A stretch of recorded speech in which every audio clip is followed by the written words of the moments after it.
जम्मू कश्मीर में आतंकी हमला, हरियाणा का लाल हुआ शहीद, जवान के घर में पसरा मातम। जम्मू कश्मीर के उधमपुर जिले में रक्षाबंधन के दिन यानी कि सोमवार को आतंकियों ने एक बार फिर बड़े हमले को अंजाम दिया। इस आतंकी हमले में भारतीय सेना का जवान शहीद हो गया। हमले के बाद भारतीय सेना अलर्ट मोड पर है, बल्कि दहशतगर्दों की तलाश के लिए भारतीय सेना ने सर्च ऑपरेशन भी शुरू कर दिया है। खबर यह कि सेना पर हमला करने के बाद आतंकी जंगल की तरफ भाग निकले। चलिए आपको बताते हैं कि आखिरकार दहशतगर्दों ने कैसे और किस जगह पर आतंकी हमला किया। जानकारी के मुताबिक उधमपुर जिले के डूडू बसंतगढ़ में दहशतगर्दों और सुरक्षा बलों के बीच मुठभेड़ हुई थी। इस दौरान हरियाणा के रहने वाले सीआरपीएफ के इंस्पेक्टर कुलदीप कुमार शहीद हो गए। कुलदीप कुमार केंद्रीय रिजर्व पुलिस बल यानी कि सीआरपीएफ में इंस्पेक्टर के पद पर तैनात थे। आतंकियों की गोलीबारी में सीआरपीएफ के इंस्पेक्टर शहीद हुए हैं।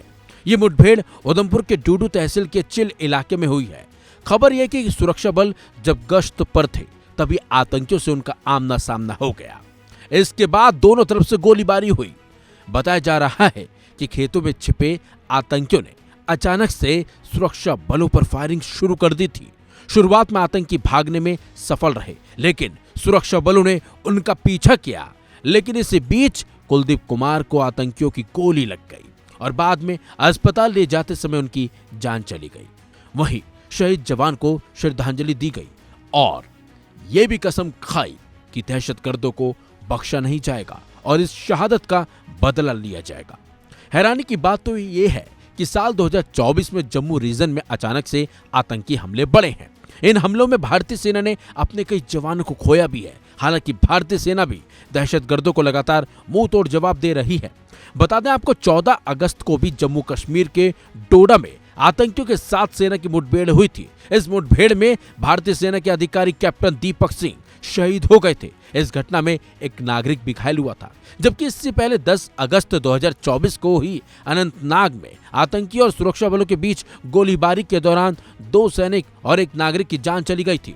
खास बात तो यह है कि लोकसभा चुनाव की तारीखों के बाद जिस तरह से आतंकी हमला हुआ है, उसके बाद भारतीय सेना को और ज्यादा अलर्ट होने की जरूरत है। लेकिन जिस तरह से आतंकियों ने कायराना हरकत की है, इसका बदला लेने का वक्त आ गया है और पाकिस्तान को भी सबक सिखाने की भी अब जरूरत है, ताकि भारतीय सेना के जवानों की शहादत का बदला लिया जा सके। फिलहाल इस खबर में बस इतना ही। अपडेट्स के लिए बने रहिए वन इंडिया हिंदी के साथ।